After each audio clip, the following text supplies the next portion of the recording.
Okay, hello everybody. I'm going to record this just in case my internet's not working properly when I have my webinar on Thursday.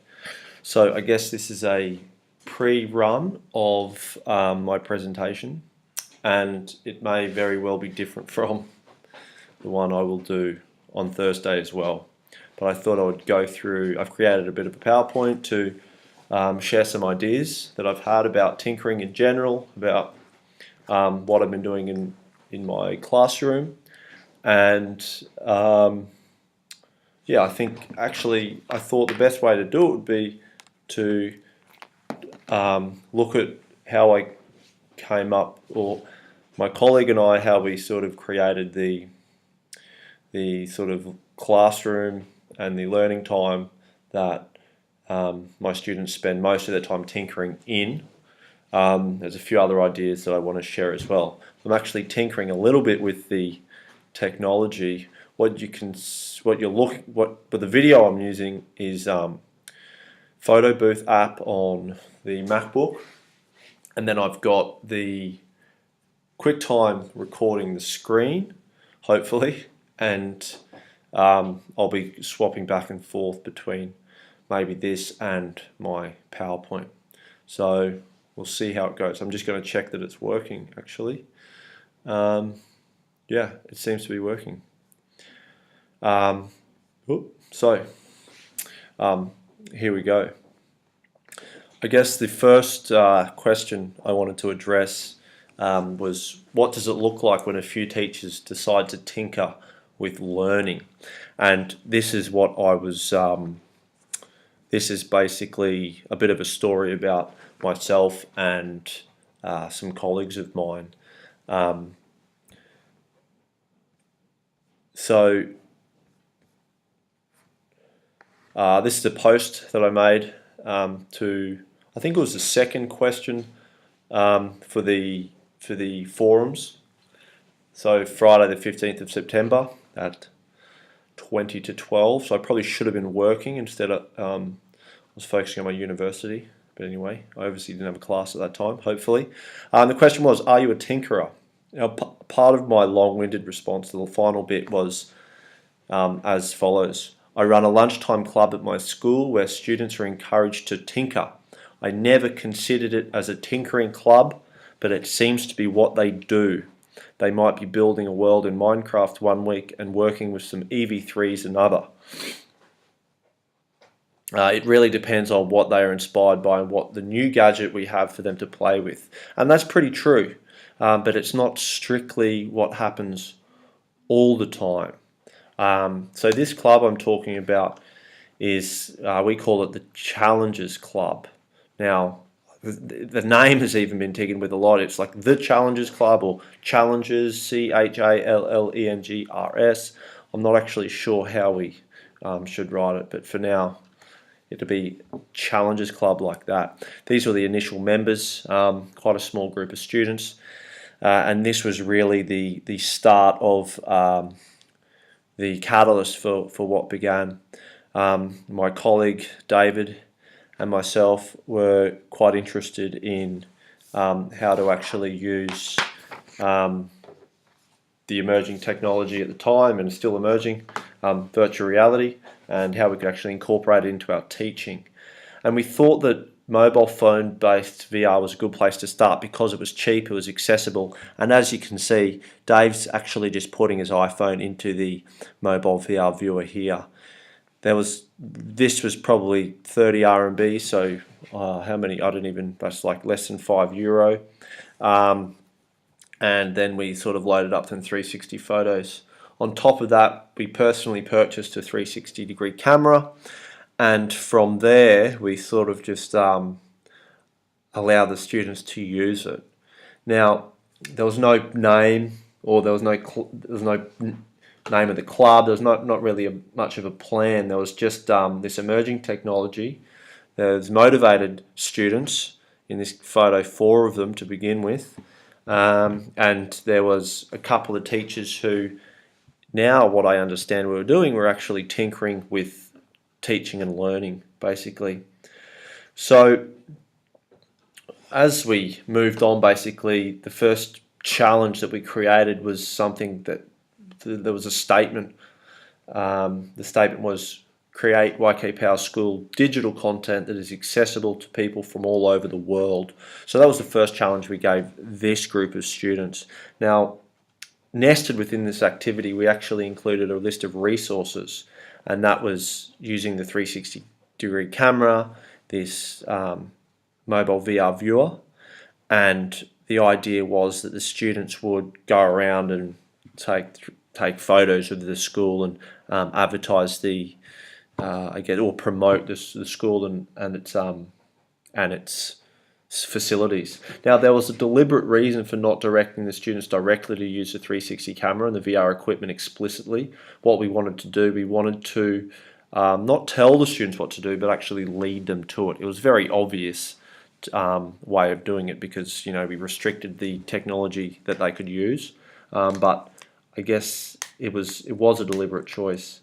Now, the reason why I'm sort of describing this part of Challenges Club in such detail is to demonstrate, demonstrate the power of tinkering. So, if we compare what this club started off as, like this, to where it sort of is now, there's a huge difference. Well, there's a difference, and the difference is the club grew. We moved into a dedicated space, and systems in place are a lot more mature, and that was purely by experimenting with the students and seeing what worked well and what didn't. And I think that really is an example of what tinkering is.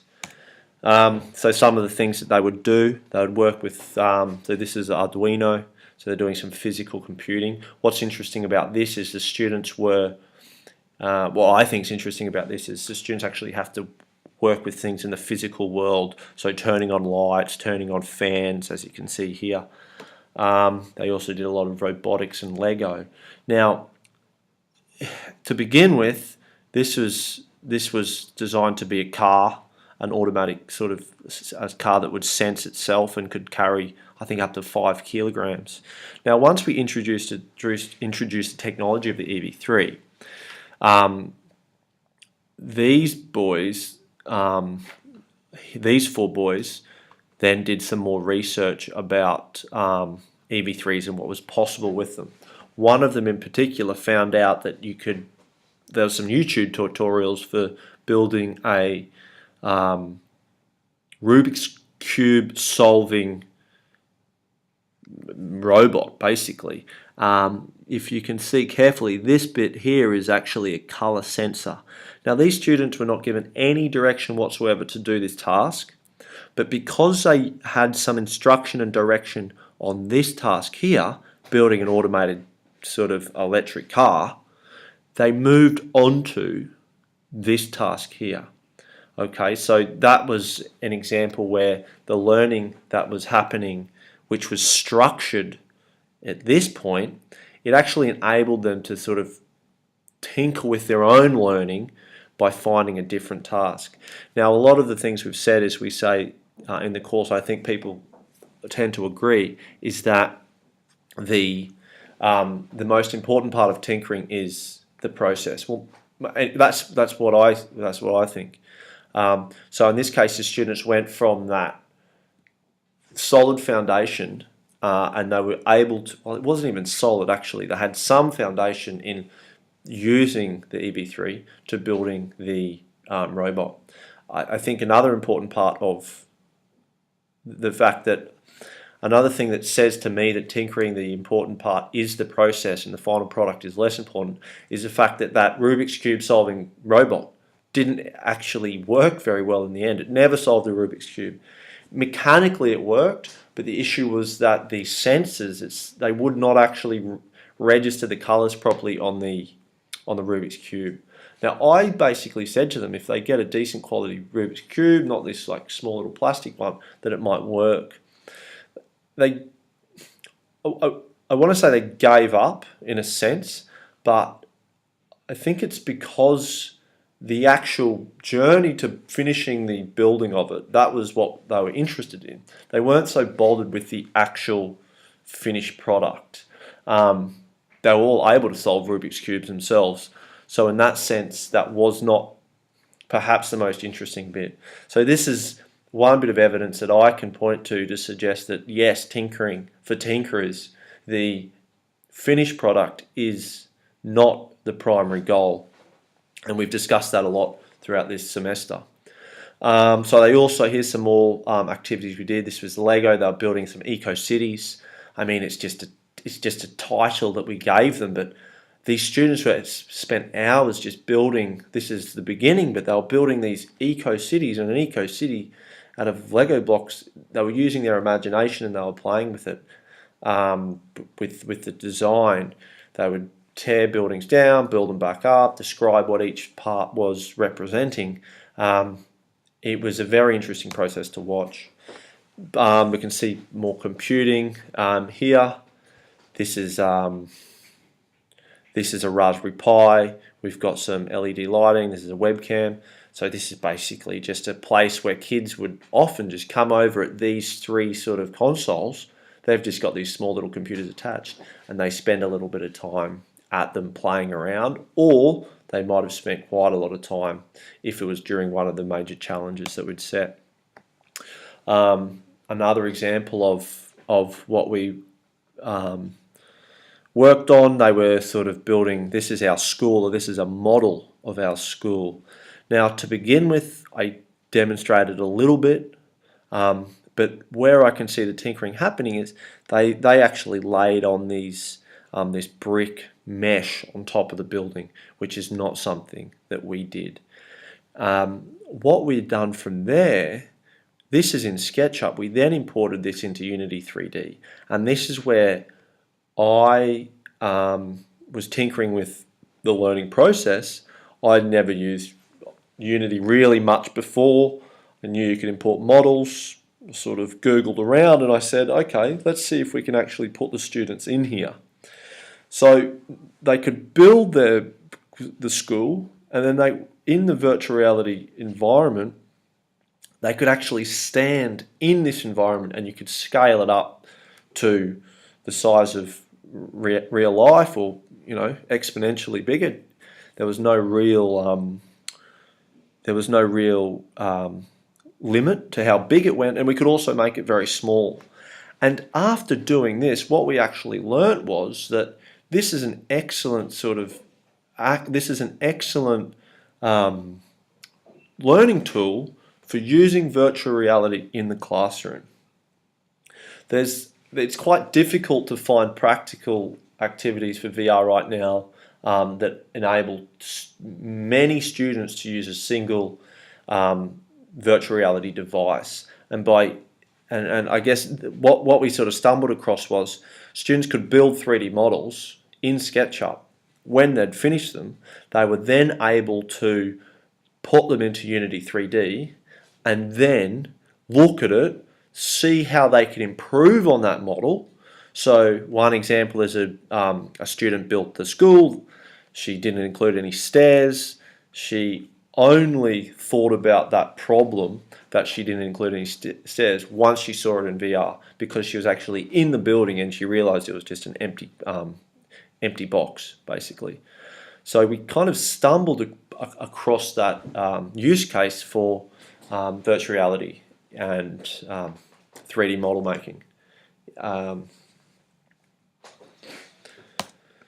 We continued along, and we noticed that there were a lot of examples of students bickering, fighting, enjoying themselves, also every aspect of human behavior, really. And we began to sort of deliberately include it into our lessons, basically, or not, well, our classes, or we'd mention it anyway, part of our character education, which is a part of our formal curriculum. This is basically an agreement that we had them sort of sign, and I think this is, again, this was before I even considered what tinkering was, before I started this course, but there's some of these things are really, I guess, they work well for tinkerers, okay? it's the celebrating failure bit, and maybe taking a lesson from those failures. Um, the the next thing we moved on to was introducing a design cycle. Again, this is all a process of learning that was happening. We were taking, I mean, maybe 6 months later, we were sort of up to this stage where we were thinking about, okay, now we've got a group of students who are used to working with us. They're coming in during their lunch times. They're enjoying it. How can we get outcomes that are actually better? And I thought, okay, let's have a look at this sort of design cycle. Now, what's interesting is the design cycle actually comes from a teacher's toolkit, which is called Design Thinking for Educators Toolkit version 1. So it is described as a creative process. So design thinking for education is described as a creative process that helps you design meaningful solutions in the classroom, at your school, and in your community. The toolkit provides you with instructions to explore design thinking.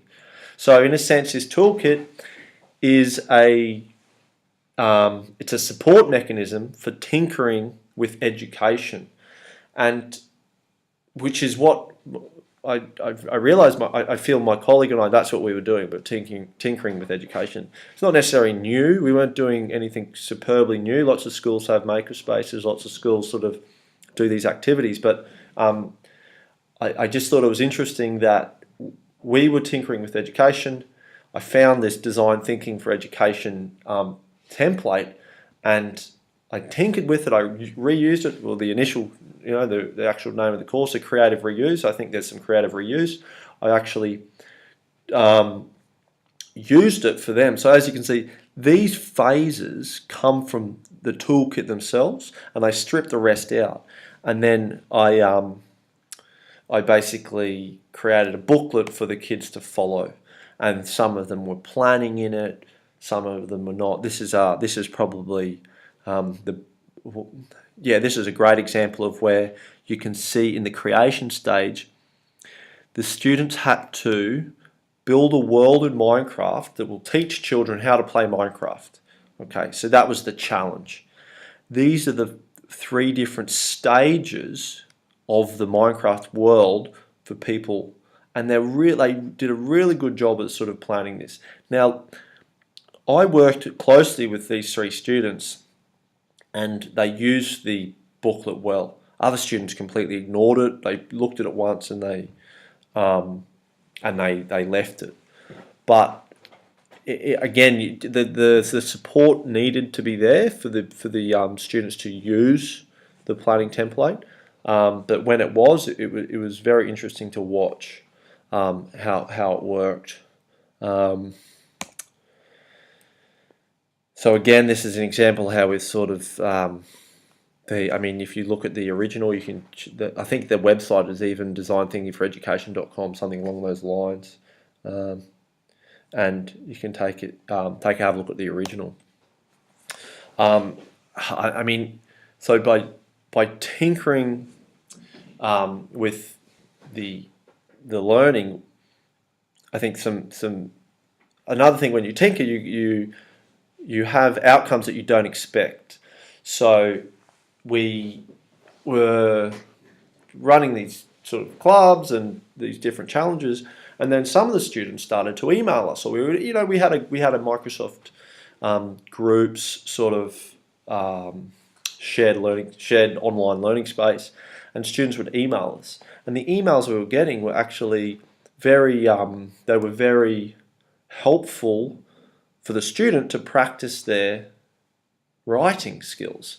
So one of the things that we always try to do is, as a language teacher, for teaching writing, you want students to be writing for a purpose.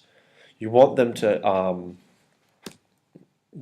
if they're writing an email, it's much better for them to actually write an email that means something.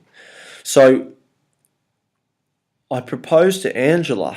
We wanted her to actually come up with some ideas about what the club needed and what some future plans were, and she really produced some high quality work.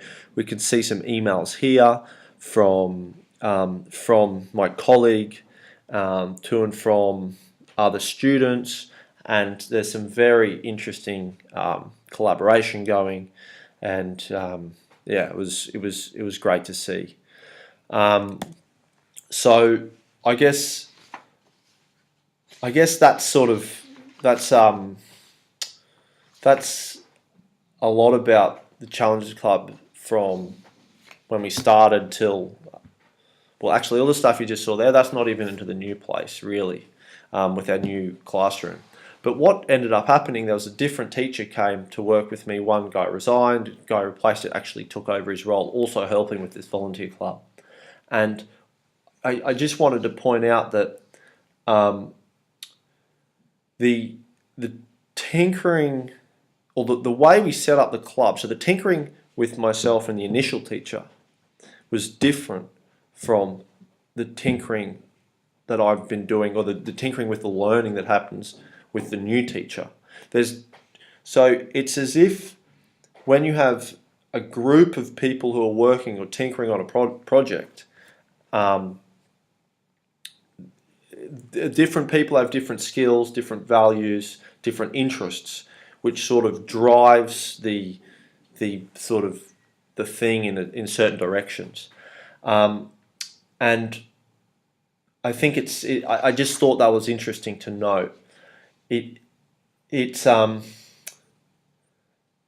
Yeah, so depending on who you're working with, or if you're just working on your own, the process that you're going through on any project, I think, would change.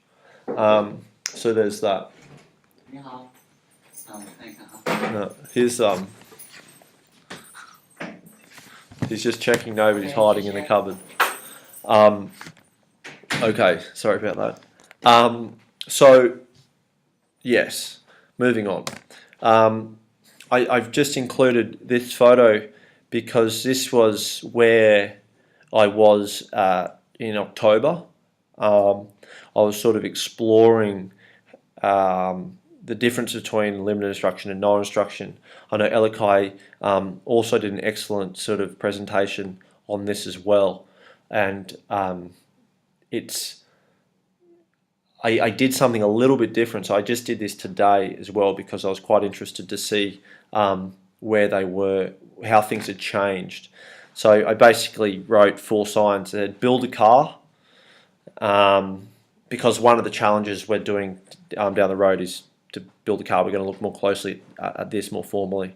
But simply this week, the sole instructions is build a car, and then I put out the resources, SketchUp, EV3, 3D pen, and Lego. Here's some photos. So this is a Build a Car 3D pens station.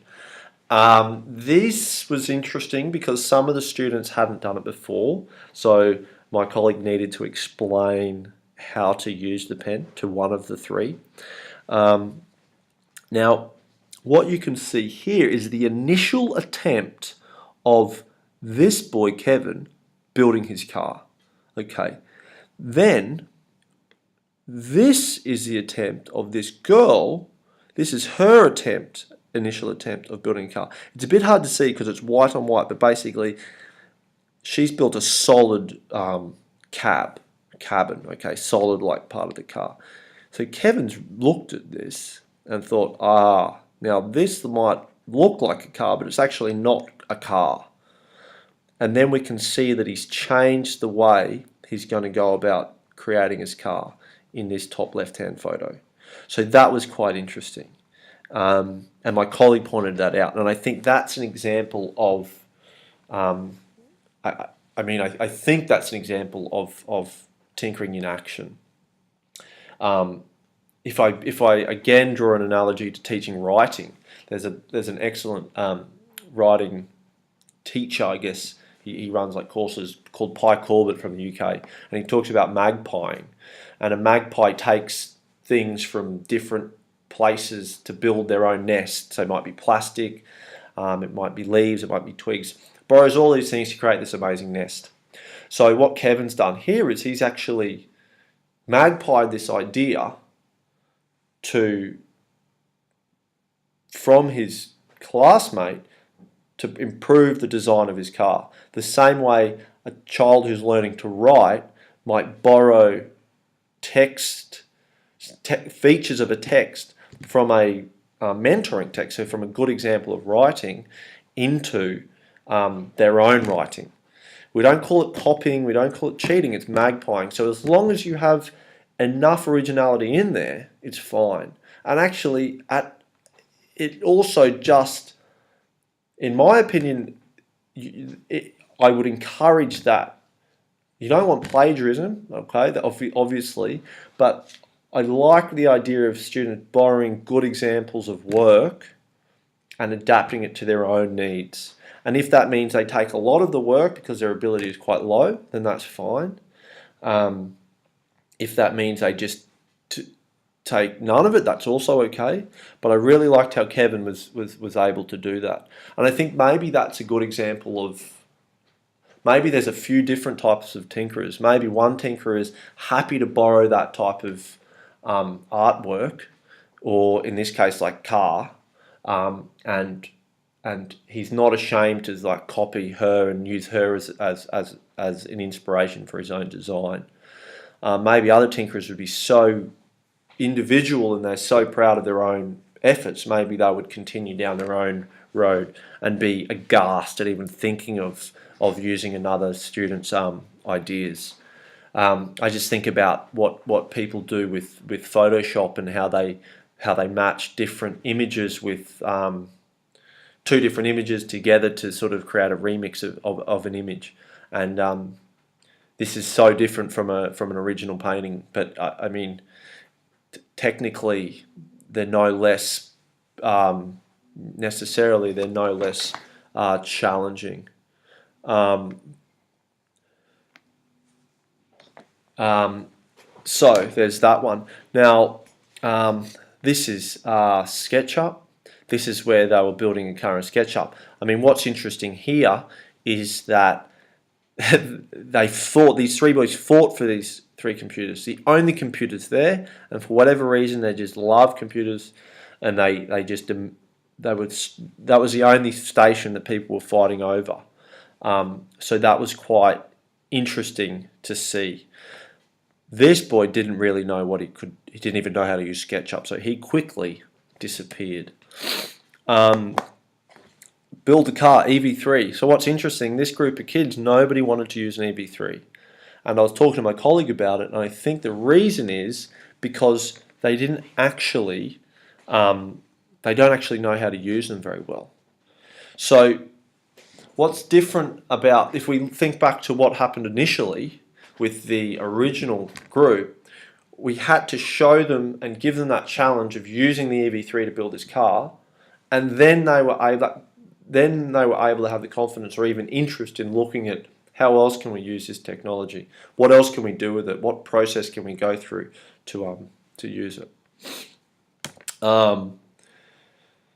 So as you can see, he sort of moved over to this boy working on his own. Often works on his own. It's a bit sad. He doesn't have a lot of friends. So it was good to see. I mean, this is one of the questions Emanuele asked in the forums is, what's the value of tinkering in education? I think this is an example. A boy working on his own to a boy working with another boy because I think it speaks for itself. Build a Lego car. These three boys came up with a interesting concept, and what was well, not really an interesting concept, but they were the ones who wanted to continue on for the rest of the week. So they were the most engaged, I think, in this process. I don't know why. I'm just going to finish up there for this stage. Next, I just wanted to go over, I thought we could maybe discuss this in the webinar. These might be a bit ridiculous, but I don't know. I thought it was a bit of fun. So I was thinking about some laws or rules or the Ten Commandments. So universal laws of tinkering. I think the Ten Commandments is probably a better name. So for an individual, the first Ten Commandment, thou shalt fail. It's the first thing on the Challengers Club agreement, and I think this is important for all tinkerers. Thou shalt reflect. I think this is, well, I think these are all important, so I'll just go through them. Thou shalt repeat, and I mean like repeat the same process many times to see if there's any changes in outcome. Thou shalt change. Okay, yeah, you can't just repeat, we should also change. Thou shalt compromise. So this is compromising on materials, compromising with time, and compromising with process. With every choice we make when we work on something, there's benefits and there's things that are not so good for it. So let's think about, I think tinkerers need to compromise. Thy process is king. It doesn't quite match, but I put thy in. That's kind of that's hopefully you can see the link between thou and thy. But yeah, it's all about the process. Finally, in groups, thou shalt disagree. I think this is very important in tinkering and in life. We need that disagreement to improve the process and eventually, potentially, the outcome. But it has to be done with compromise. So it's, thou shalt compromise as well, and that's with people. So compromises happen for the individual tinkerer and also in group tinkering. Thou shalt discuss. My school, dual language, immersion school, English is the sort of L2 we call it, so the second language for the majority of students. A lot of English is being spoken in our classes, and it's got purpose, and that's another fantastic purpose for this, because students are sharing their ideas. And thou shalt think out aloud. It's a similar idea. So that's the end of this sort of part of the presentation. This might not have been getting used, but I just wanted to do it just in case my internet's not working or something like that. So hopefully we can discuss and in a webinar format. Thank you for sitting through that, and yeah, tink on.